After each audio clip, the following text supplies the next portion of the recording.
Al-Ankabut ayat 45. Ibu hafal insyaallah pertengahannya, cuman awalnya aja barangkali yang sering dilupakan. Buktinya gampang. Innas sholata tanha. Oh. Itu pertengahannya. Awalnya utlu ma uhya ilaika minal kitab. Tuh, lihat utslu tilawah, Bu. Coba Ibu bandingkan dengan Al-Baqarah 129. Rabbana wab'ats fihim rasulan minhum yatslu alaihim ayatika. Yatslu itu baca, pelajari. Perintahnya utslu. Sebelum Anda sholat, baca dulu, pelajari dulu, lihat keterangan yang bersumber dari Nabi. Utslu, watslu, utslu. Lihat ayatnya, lihat keterangannya. Ada kan? Terus utslu ma uhiya ilaika minal kitab. Kitab ada lagi disebutkan. Ya, Rabbana wab'ats fihim rasulan minhum yatslu utslu. Yatslu alaihim ayatika wa yu'allimuhumul kitab. Kitab disebutkan lagi. Utslu ma uhiya ilaika minal kitab. Kata Al-Qur'an, Ibu sebelum sholat jangan tergesa-gesa untuk sholat. Keluarkan dulu semua tuntunan dari Nabi bagaimana cara sholat yang baik. Pahami bacaannya. Utslu itu punya 3 arti dari kata tilawah. Utslu dari kata tilawah punya 3 arti. 1, baca. 2, pahami yang dibaca. 3, amalkan yang dipahami itu. Tilawah namanya. Makanya kalau ada orang baca Quran, supaya kita paham, di sampingnya kan ada yang menerjemahkan kan? Siapa yang menerjemahkan itu? Sari tilawah. Sebetulnya orang Arab itu tidak mengenal sari, kenalnya tilawah. Tilawah. Cuman mungkin di Indonesia yang pertama kali tilawah itu Bu Sari. Makanya disebut sari tilawah. Ya, coba kalau Adi, mungkin Adi tilawah gitu ya, atau Daan tilawah gitu. Bisa. Ya. Jadi enggak, sari tilawah itu sebetulnya tambahan sarinya. Ya, sari tilawah, sarinya itu tambahan. Yang betulnya tilawahnya.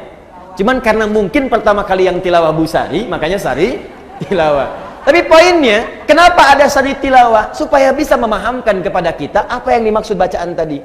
Nah, persis sama dalam sholat. Kata Allah sebelum sholat, baca dulu bacaan sholat. Pahami dulu. Memahami sesuatu disebut fikih namanya. Ini. Saya tulis. Fikih. Makanya kalau Ibu belajar tentang hukum ibadah, itu pasti semua fikih. Nggak ada tulisan ilmu, fikih. Coba Ibu cari ya, buku tentang sholat, pasti judulnya fikih sholat. Tentang zakat, fikih zakat.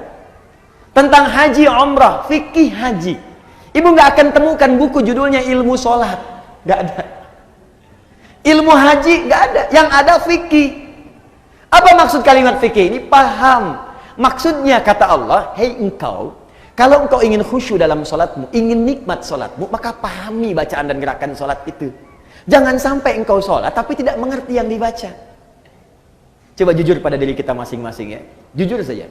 Dari sekian ribuan kali sholat yang kita tunaikan, ruku dan sujud, berapa persen bacaan sholat yang dipahami?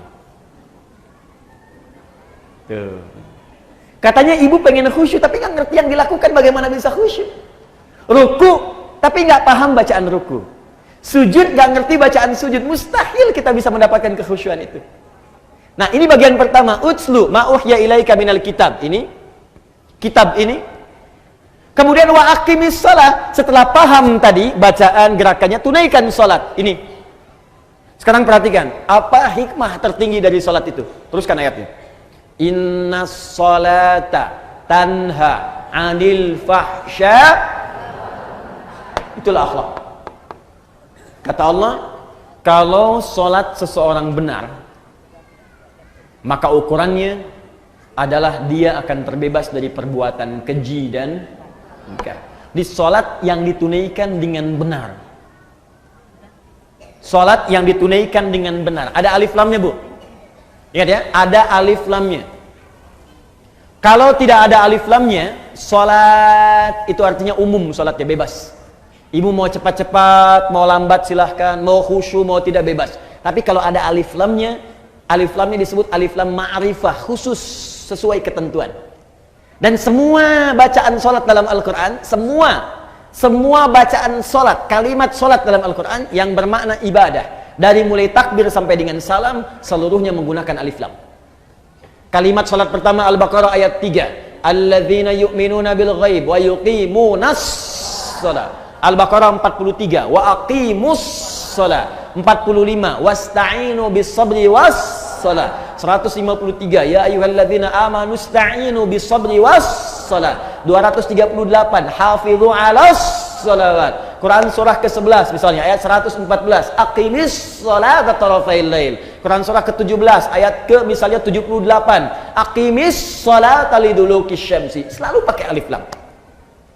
Itu artinya kalau kita sholat mesti benar. Nah, kalau sholatnya benar, apa dampaknya dari situ? Akhlak. Tanha 'anil fahsya'i wal munkar. Maaf, semua orang baik itu sumber kebaikannya terbebas dari dua ini.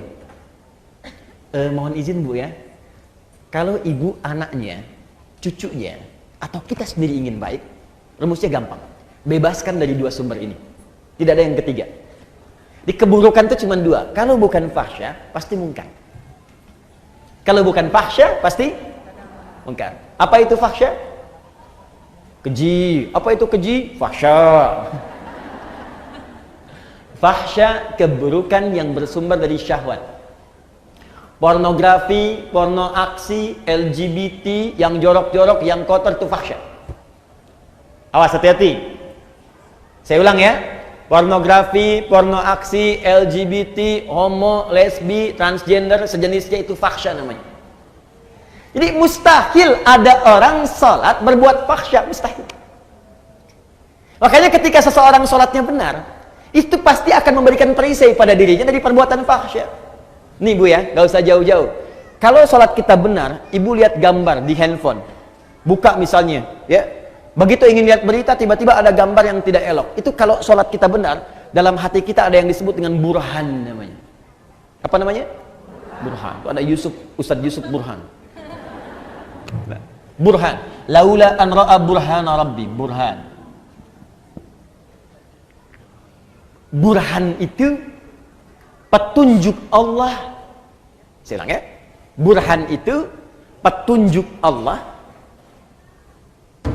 yang muncul dalam hati, yang menjauhkan kita dari maksiat. Petunjuk Allah yang muncul dalam hati, yang menjauhkan kita dari maksiat. Nabi Yusuf pernah diajak berduaan oleh seorang perempuan, istri seorang pembesar, untuk melakukan hubungan yang tidak dibenarkan. Ya, ini dalil tidak dibenarkannya. Awas, perbuatan zina di luar nikah. Hati-hati di surat Yusuf. Ya, walaqad hammat bihi, ya, wa hamma biha laula an ra'a burhana rabbi. Perempuan itu mengajak Yusuf untuk berduaan. Perempuan itu telah memiliki suami. Yusuf belum menikah sama sekali, diajak berduaan. Ini dalil jelas dalam Al-Quran tidak diperbolehkannya hubungan seksual di luar pernikahan. Jadi nggak usah bikin disertasi, capek. Ya, udah satu ayat baca selesai. Ini artinya orangnya jarang baca Quran. Balik ke sini. Ketika kemudian ditampakkan oleh Allah, laula ar-ra'a burhana rabbi. Kalau dia tidak merasakan, melihat burhan, petunjuk di hatinya dari Allah, ini salah, jangan lakukan. Kalau Nabi itu pasti dijaga, maksum. Nabi nggak mungkin berbuat maksiat, dijaga. Kalau kita karena bukan Nabi, dorongan nafsu itu ada, tapi oleh Allah diberikan pancaran di hatinya supaya mencegah dia berbuat maksiat. Makanya ibu sering dengar suara hati ketika berbuat salah. Kalau nggak percaya begini Bu, tes ya, tes. Masih ada nggak nih? Nanti keluar dari sini, ibu coba pakai sendal orang lain.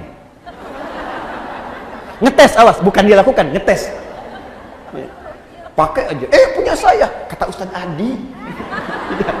Ini cuman cek ya. Lihat sini, ibu pakai, begitu ibu pakai itu, nanti akan ada suara hati dalam benak kita. Itu bukan punya kamu. Pasti itu. Ada snack aja, snack dikasih itu, di samping misalnya, ibu mau ambil aquanya. Ketika itu bukan untuk ibu, hati ibu akan mengatakan, itu bukan punya kamu. Iya. Selalu begitu. Itu burhan namanya. Nah makanya orang-orang yang sholatnya bagus, itu pasti sinyal burhannya kuat Bu.